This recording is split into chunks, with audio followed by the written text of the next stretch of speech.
नमस्कार, मैं हूँ मनविंदर। आप सभी राष्ट्रवादियों का एनबीएन नेटवर्क में एक बार फिर से बहुत-बहुत स्वागत है। और मोदी जी का सेशेल्स दौरा कई मायनों में बहुत ही महत्वपूर्ण रहा है। सबसे ज़्यादा मिर्ची किसे लग रही है? चीन को। चीन को लगा था कि उसने भारत को घेर लिया है। जिनपिंग की स्ट्रिंग ऑफ पर्ल्स को लग रहा था कि हिंद महासागर अब उसकी जागीर है। लेकिन दिल्ली से उठी एक कूटनीतिक लहर ने इस ख्वाब को चकनाचूर कर दिया। जो काम महीनों में नहीं हो पाया था, महीनों की कूटनीति नहीं कर पाई थी, वो प्रधानमंत्री नरेंद्र मोदी ने 2 दिनों में करके दिखा दिया। आज हम बात करेंगे उसी हाई वोल्टेज झटके की, जिसकी गूंज साउथ चाइना सी तक सुनाई दे रही है। मेरे साथ जुड़ चुके हैं defence and geopolitical expert lieutenant general Dushyant Singh ji. General साहब नमस्कार, बहुत स्वागत है। नमस्कार। जनरल साहब, चीन सालों से हिंद महासागर में अपनी स्ट्रिंग ऑफ पर्ल्स पिरो रहा था।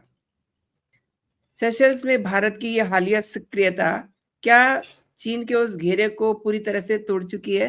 एंड ये जो दौरा है, सेशल्स के स्टेट हाउस के बंद कमरों में जो समझौते हुए हैं, वो सैन्य दृष्टि से भारत को किस तरीके से अर्ली वार्निंग और लॉजिस्टिक ताकत दे सकते हैं?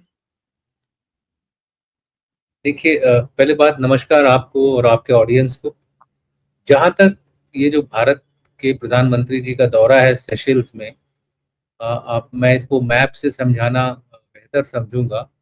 देखिए, इसमें कई सारी चीज़ें जो है बहुत महत्वपूर्ण है। सबसे पहले तो आप देखिए, इसमें जो मॉरिशस की और सेशेल्स की जो लोकेशन है, अगर आप अपना पॉइंटर ले जाएंगी तो जी, मॉरिशस, मालदीव, सेशल्स, इन तीनों का जी, अगर आप एक ट्रायंगल बनाएंगी तो आपको ऐसा लगेगा कि ये एक पिवट है, यानी कि एक धुरी है जिस पर जो वेस्ट इंडियन ओशन है उसका पूरा ट्रैफिक जो है, मैरीटाइम ट्रैफिक जो है, घूमता है।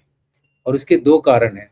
शिपिंग रूट जो है, एक तो ये आता है रेड सी होते हुए और दूसरा आता है स्ट्रेट ऑफ हॉर्मुज होते हुए, ठीक है। और तीसरा आता है हॉर्न ऑफ अफ्रीका, यानी कि ये तीन जगह से जो चोक पॉइंट हैं, जो रास्ते हैं, ये दोनों जो आइलैंड है, मॉरिशस और सेशल्स, ये दोनों आइलैंड इन इन दोनों जगहों को कवर करते हैं। इसी के बीच में एक, अगर आप देखेंगे, एक मोजाम्बिक चैनल भी है। अब किसी को अगर रेड सी से नीचे आकर के जाना है हॉर्न ऑफ अफ्रीका की तरफ से, तो मोजाम्बिक चैनल भी एक चोक पॉइंट की तरह काम करता है। तो यहाँ पे तकरीबन तीन चोक पॉइंट्स हैं। एक तो हॉर्मुज हो गया, दूसरा रेड सी हो गया, तीसरा मोजाम्बिक चैनल हो गया, और चौथा चोक पॉइंट तो नहीं है, लेकिन एक ट्रैफिक रूट, सी ट्रेड रूट है, वो हॉर्न ऑफ अफ्रीका, यानी कि अगर आप और साउथ में जाएंगी तो जो अफ्रीका का पेनिनसुला बनता है, जैसे इंडिया का है, पतला है, उसका थोड़ा चौड़ा है, तो सारी शिपिंग जो है उसको घूम करके जाती है। तो इसकी महत्वता आप इससे समझें कि इस समय मालदीव्स भी तकरीबन तकरीबन इंडिया के साथ एक उसके अच्छे रिश्ते हैं।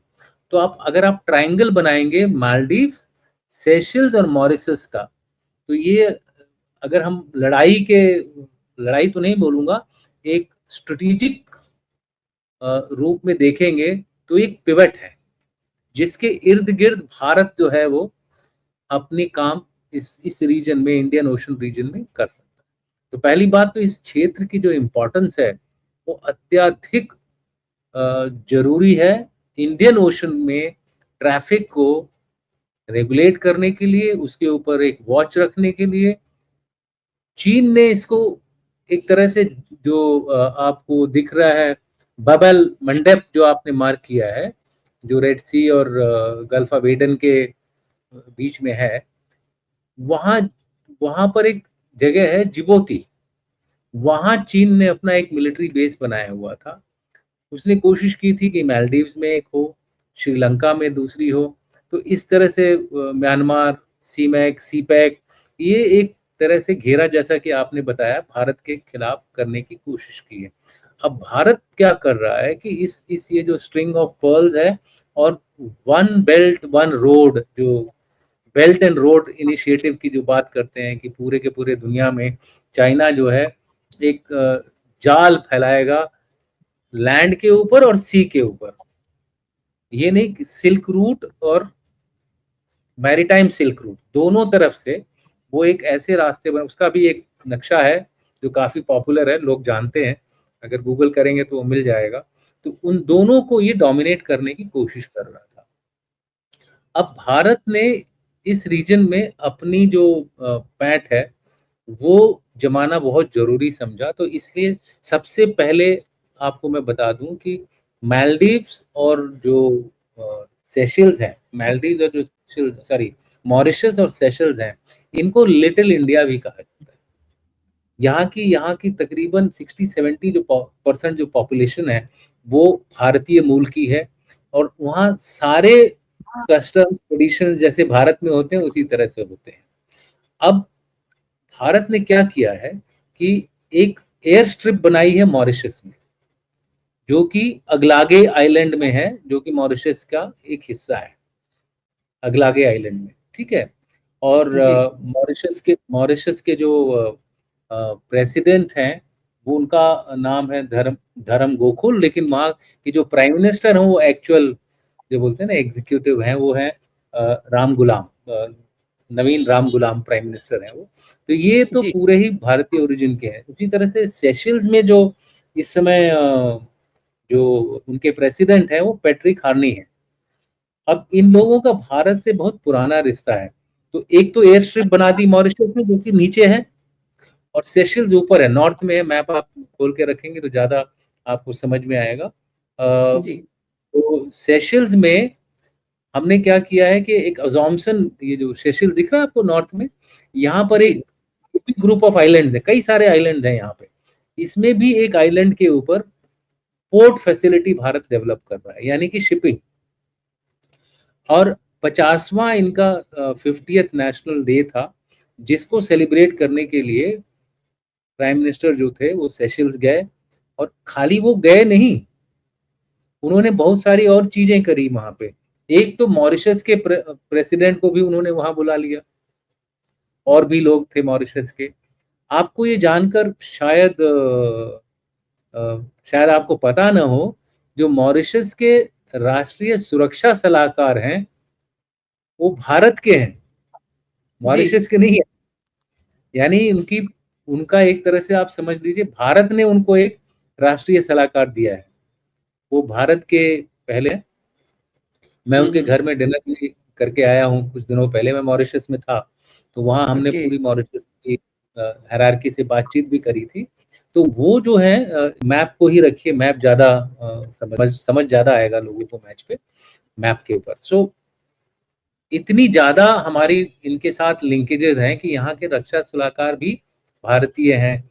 और सेशल्स में पोर्ट की फैसिलिटी है। सेशल्स को और मॉरिशस को भारत ने फास्ट अटैक बोट्स भी दिए हैं, जिस बोट से ये जो ईरान वाले वो करते हैं ना, शिपिंग के ऊपर हमला करते हैं और तुरंत भाग जाते हैं, बहुत तेज चलती हैं ये बोट। इस तरह की बोट्स को भी भारत ने इन दोनों देशों को दिया हुआ है। प्लस जिस दिन इनका राष्ट्रीय दिवस था, उस दिन भारत से 2 बड़े जहाज गए थे यहाँ पर, एक शो ऑफ सॉलिडारिटी के लिए। तो ये कहने का मतलब ये है कि एक तरह से हमारा रेगुलर यहाँ पर आना जाना लगा हुआ है, जो कि चाइना को एक तरह से काउंटर बैलेंस करने के लिए ये कार्रवाई होती है। और चाइना को इसके बारे में पता भी चल गया है, पहले से पता था। तो इसलिए अब हो क्या रहा है कि जो चाइनीज जो उनका प्लान था, grand plan, belt road initiative, फिर वो पायरेसी के अगेंस्ट, वो सारा कुछ धरा का धरा रह गया है। अब भारत जी क्या कर रहा है, चाइना यहाँ पर अपनी न्यूक्लियर सबमरीन भेजा करता था। जी जी आप समझ रहे हैं? चाइना यहाँ पे न्यूक्लियर सबमरीन भेजता था, उसको रोकने के लिए भारत ने अब वहां पे रडार लगा दिए हैं। हाइड्रोलॉजी के डाटा देता है, हाइड्रोलॉजी यानी कि पानी की गहराई कितनी है, उस सब का डाटा देता था, ताकि भारत जो जनरल है साहब, एक जरूर। मिनट में आपको रोक रही हूँ। आपने कहा कि भारत ने अपने जहाज उतारे, तो चीन ने भी फौरन से वहाँ अपने बेड़े उतार दिए।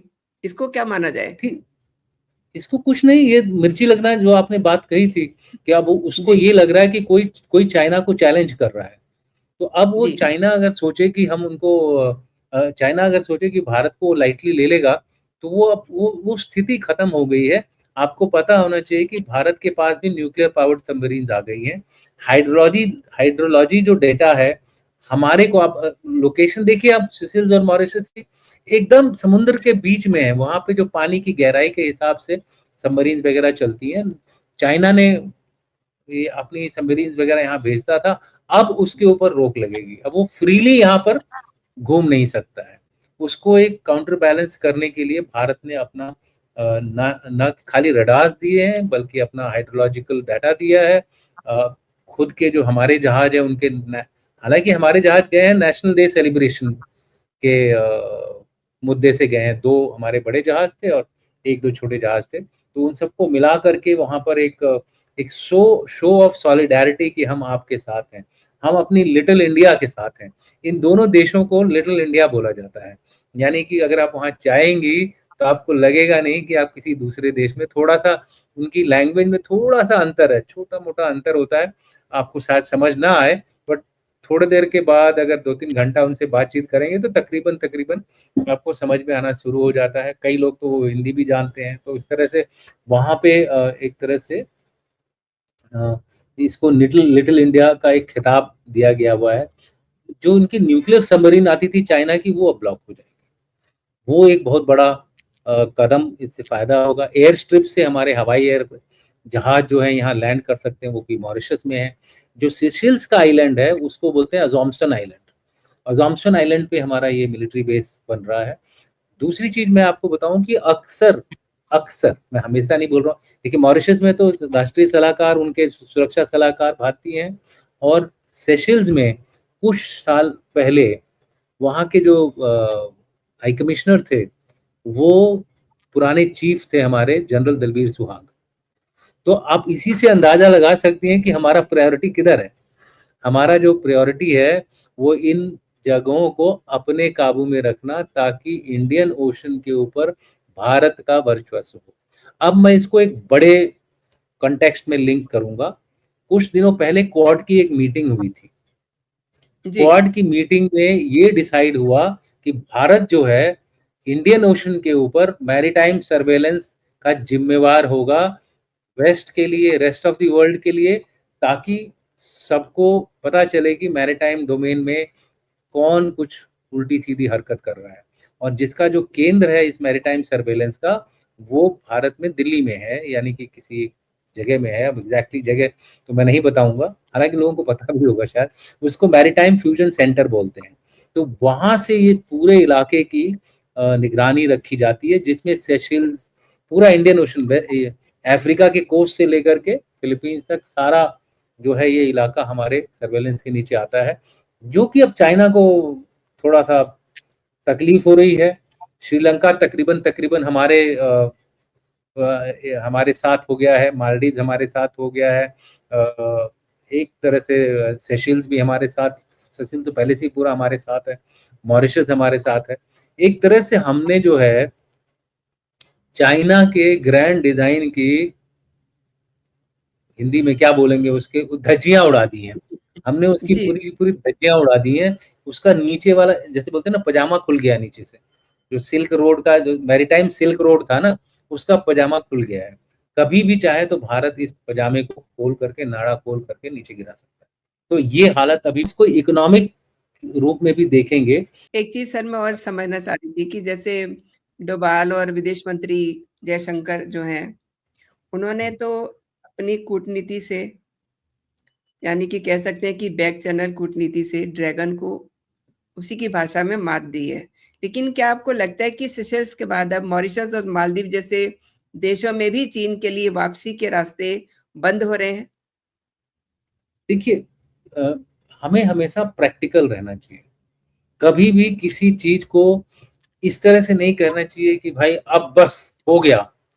ये एक डायनेमिक प्रोसेस है, एक इमर्जिंग प्रोसेस है, एक ऐसा क्रिया चल रही है जिसमें कि बॉक्सर्स दो लड़ाई कर रहे होते हैं तो ऊंच नीच होती है, कभी एक ठोकर मार, कभी एक घुसा मारता है, कभी दूसरा घुसा मारता है। तो ये एक डिप्लोमेटिक कूटनीति लड़ाई चल रही है। इसमें लड़ाई तो नहीं कहूंगा, एक कूटनैतिक चेस बोर्ड गेम चल रहा है।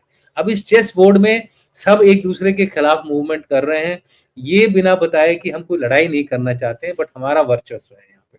अब उस वर्चस्व की लड़ाई में भारत के पास बड़े बड़े मोहरे आ गए हैं इस समय, और चाइना के मोहरे कम हो गए हैं। चाइना के मोहरे एक जिबूती रह गया है।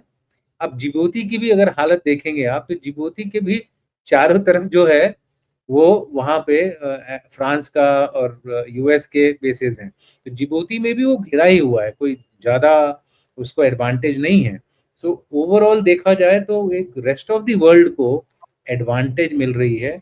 अब ये कहना कि बस अब हमने चाइना को बिल्कुल रोक दिया है, तो वो भी कोशिश करेगा कि इस जाल से कैसे बाहर निकले। तो हमारी कोशिश होगी कि इस जाल को और तगड़ा करें और स्ट्रांग बनाए, ताकि वो बाहर नहीं निकल पाए, ताकि वो हमारी शर्तों पे काम हो, ना कि उसकी शर्तों पे काम हो। तो ये एक ये स्ट्रेटेजिक चेस गेम चल रहा है।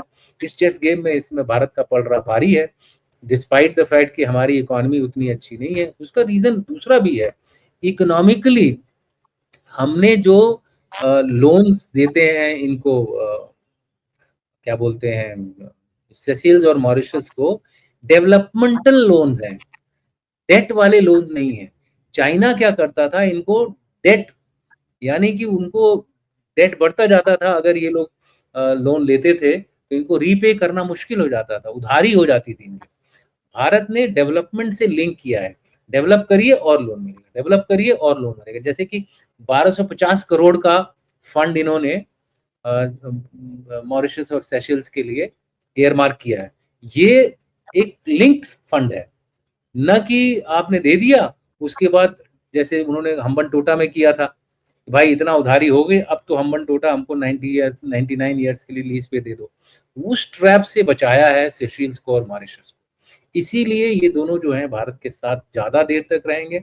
इसीलिए मेरा ये मानना है कि भारत अभी थोड़ा और ज्यादा परिपक्व हो गया है अपनी स्ट्रेटेजी को आगे बढ़ाने में, और चांसेस कम लगते हैं कि वो सेशल्स और मॉरिशस के अंदर चाइना कुछ कर सकता है। तो इन दोनों कारणों की वजह से, प्लस आपको ये भी देखना होगा कि वेस्ट भी जो है वो चाइना को काउंटर बैलेंस करना चाहता है, तो वेस्ट का भी विली नीली सपोर्ट है। क्वाड से मैंने जैसे लिंक किया कि क्वाड ने भी एक डिक्टाट दे दिया है। मैं हमेशा बोलता हूँ कि जो यूएस ने नाम चेंज किया है, यूएस इंडो पैसिफिक कमांड से यूएस पेकॉम, मैं उसको ये मानता हूँ ये पॉजिटिव डेवलपमेंट है हमारे लिए। अब यूएस ने क्या बोला है मेरे हिसाब से, ये कि भाई इंडियन ओशन अब तुम्हारा क्षेत्र है, तुम्हारा गेम है, तुम खेलो, और भारत खेल रहा है। जैसे ही उन्होंने पेकॉम से इंडोर हटा दिया, हमने अपना पहला गेम खेल लिया, प्राइम मिनिस्टर सबसे पहले सेशल्स में गए।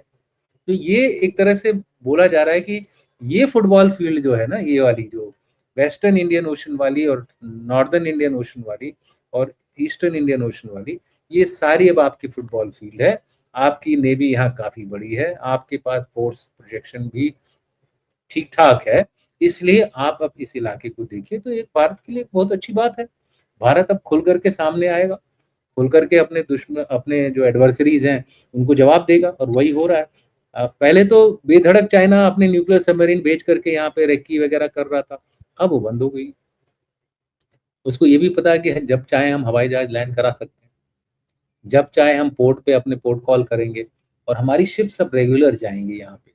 चाइना का जो डेट मॉडल था ना बेल्ट एंड रोड का, वो भी धाराशाही हो गया। हमने जिस तरह से अपनी इकोनॉमी को लिंक किया है इन लोगों के साथ, एक डेवलपमेंटल बेस्ड इकोनॉमी, जैसे वर्ल्ड बैंक का होता है, आप डेवलप करिए उतना वर्ल्ड बैंक और रिलीज करता है, और डेवलप करिए वर्ल्ड बैंक और।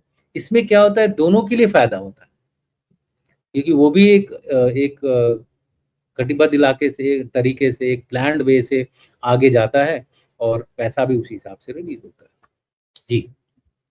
एंड जनरल साहब, आप क्या सोचते हैं, आई मीन जिस तरीके से ये चीजें चल रही हैं, आपने जिबूती का भी नाम लिया है ना, तो एक सैन्य कमांडर के तौर पे आप दर्शकों से क्या कहेंगे? क्या हिंद महासागर में भारत अब डिफेंसिव मोड से निकल के ऑफेंसिव गेम खेल रहा है? प्रोएक्टिव गेम खेल रहा है।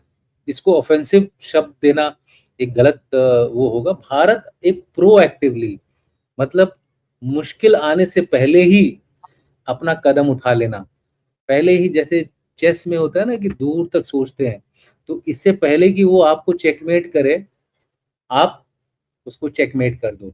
अब 2-3 चीजें आपको इसमें ध्यान देनी होगी। पहले तो भारत ने डिक्लेयर किया है कि हम नेट सिक्योरिटी प्रोवाइडर होंगे।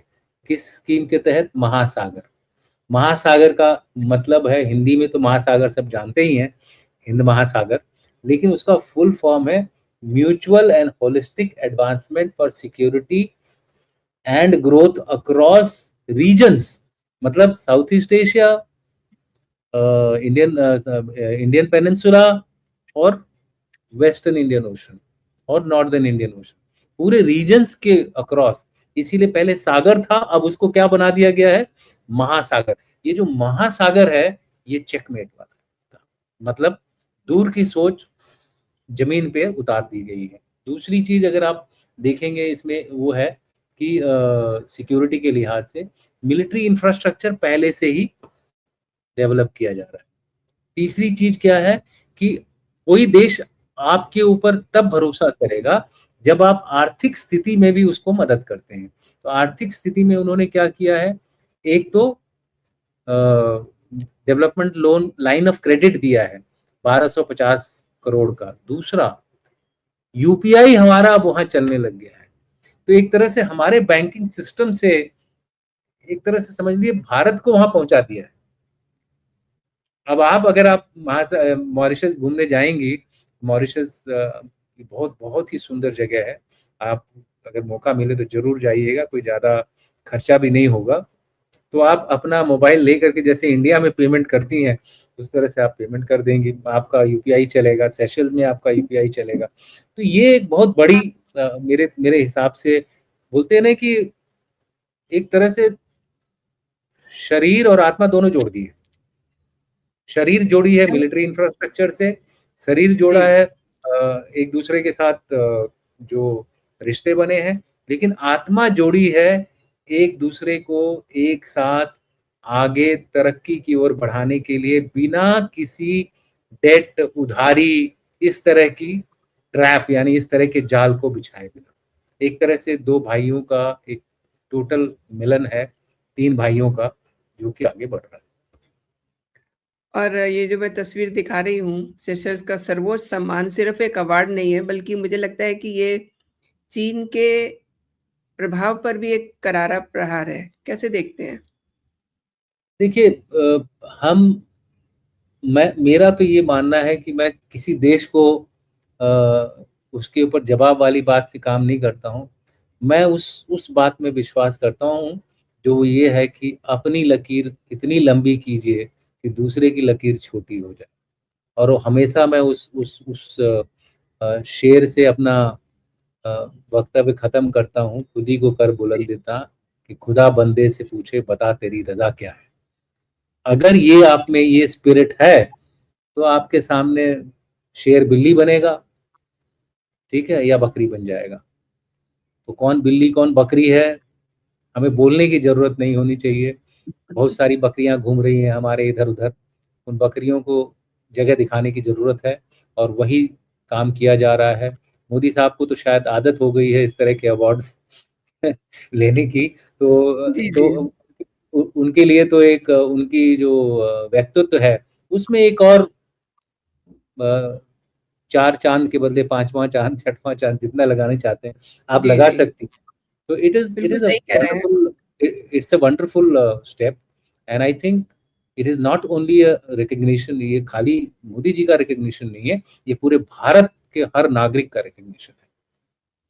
बिल्कुल सही कहा आपने। और सर, आपने मेरे लिए समय निकाला और गहन चर्चा के द्वारा मेरे दर्शकों को आपने महत्वपूर्ण जानकारी दी। सर, आपका बहुत-बहुत धन्यवाद। जय हिंद, जय भारत। जय हिंद।